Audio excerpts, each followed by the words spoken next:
This is the underground part of Perth.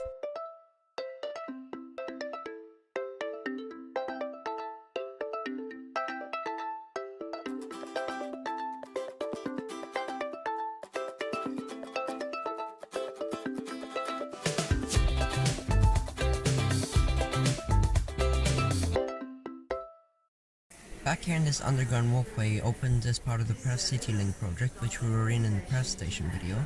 We will now proceed to continue down into the underground part of the station, with the platforms numbered 1 and 2.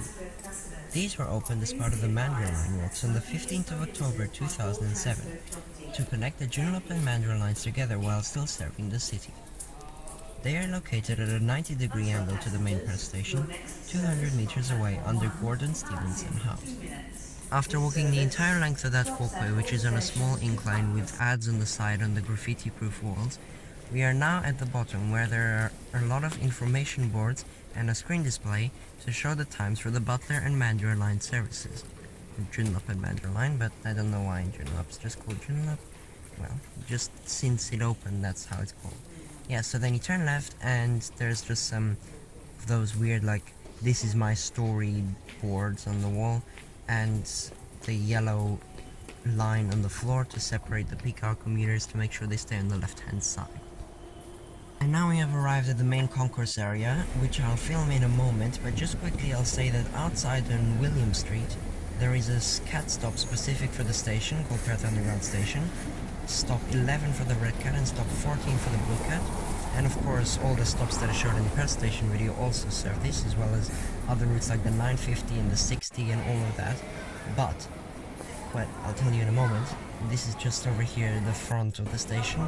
And then once you go inside, there is some, a little like kiosk and an information point, info center, lifts and escalators. So this is the Murray Street Hall, or mall exit. Yeah, so now we'll go down the escalators with the sign for all trains. So what I was going to say, all cats are going to be renumbered and renamed, all the stops, after like years of being how it is today, which means that all of this information about the cat stops is outdated and it's all going to change, and I'm going to do a separate video on that next week. Yes, so there you just saw all the ticket machines, information point, add value machines, transit officer booth, defibrillator. Yeah, there's just a lot of things in as soon as you get down from the long escalators. And then this is the Rain Square exit to the station on the left hand side. This is actually before the ticket barrier, so you can just go down and pass through here if you want to. Yeah, so you go through and then there's a lift or stairs or an escalator up from the underground area. So here we are in the lift, although it's pretty blurry and bad because this camera just does not work when it's underground or in a dark area. So we're up now, I'll fix the focus, there we go.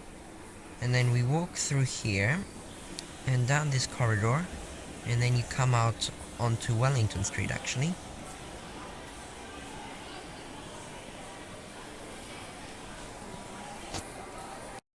This here has got to be one of the shortest escalators in the city. Look, you just go up and you're already there, like instantly.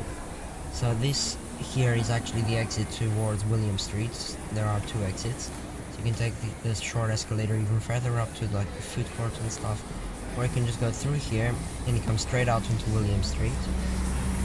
Yeah, so you can see right there is like the Yeagan Square and everything.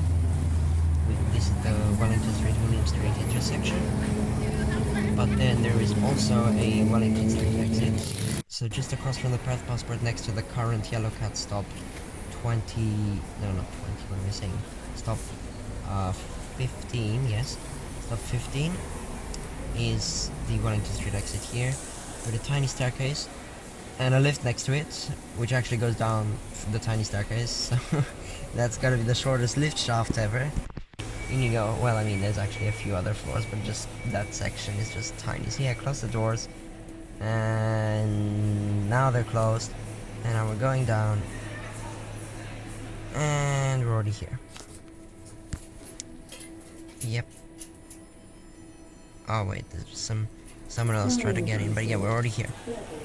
So that's a very short lift, and then we're down. There's some toilets and the food court here, but yeah, that's it there.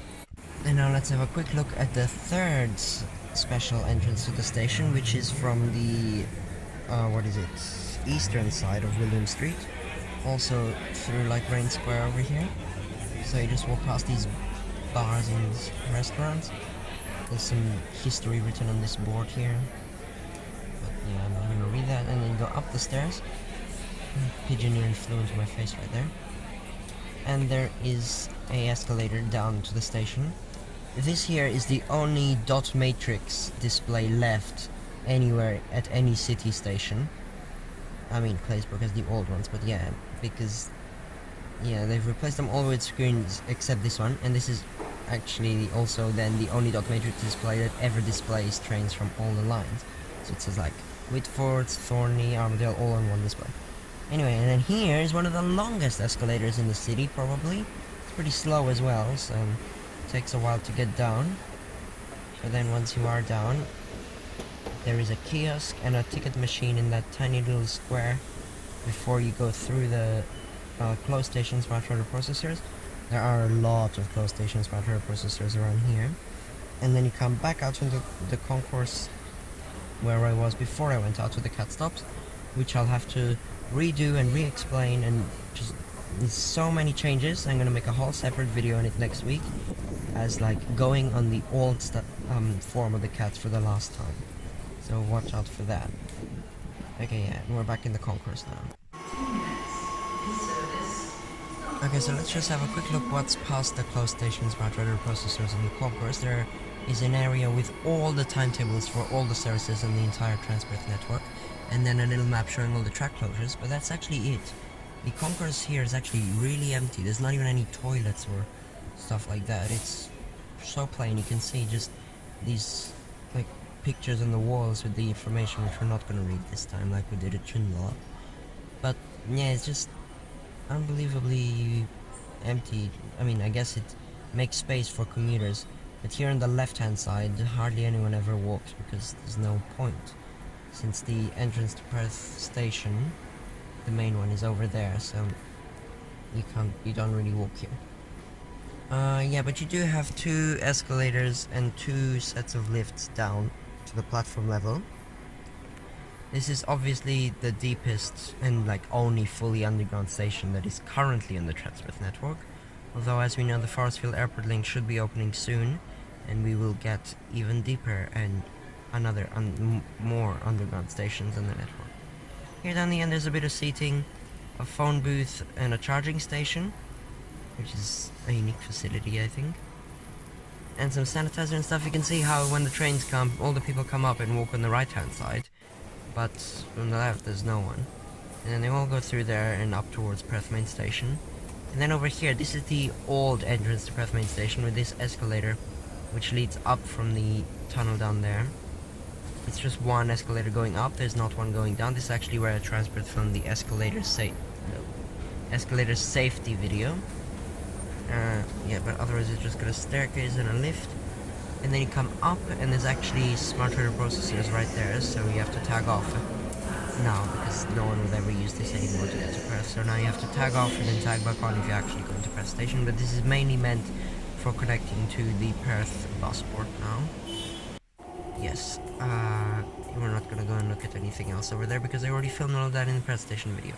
Here we are now down on the platforms. Platform 1 is marked green for trains to Butler or Whitford during peak periods, or Clarkston, and platform 2 is marked orange for trains to Mandurah or Cockburn or Rockingham once a day. Yeah, I'll talk more about that in 2 videos time, which is Rockingham, which I've already filmed actually on the same day as I filmed this video. Here we are walking down the platforms. Why do I keep saying here we are? And we got some seating and screen displays, 2 sets of screen displays, bins, information point, all of that stuff on the platforms. Although, like, yeah, it gets really busy, so no one actually sits down pretty much. There's trains every 5 minutes during peak periods. Here's the information board, pretty old actually, doesn't even have the numbers or like the minutes of time on it. Here is the tunnels. You can see nothing because it's completely dark down in the tunnel. just before this station on the northern side is actually the sharpest curve on the Trans-Perth network inside the tunnel, as the Yanchep Line trains dip down from coming from Leaderville and then come straight into the station because it's a 90-degree angle. Yeah, and then the second steepest turn is at, or sharpest, is at Rockingham as well, so you'll see that soon.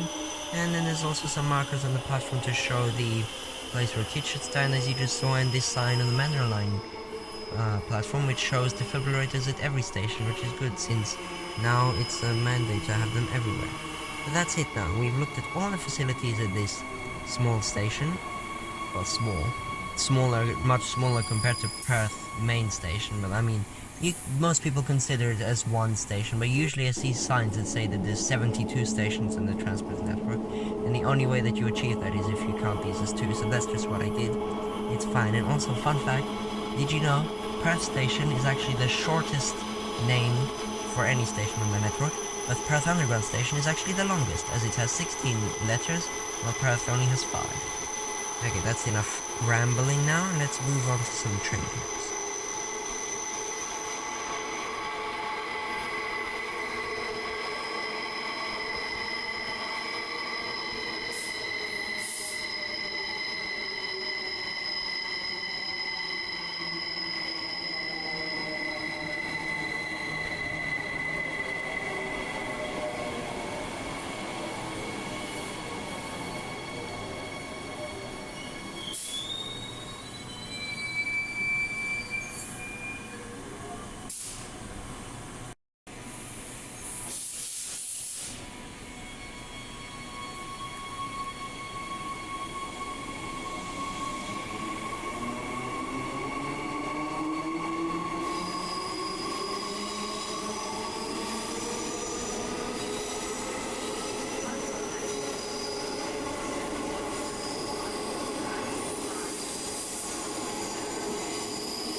Okay, just before I show the train clips, let me just show you the lift right here. It's pretty spacious and big with lights, and it's basically fully automated, but it's still not very new.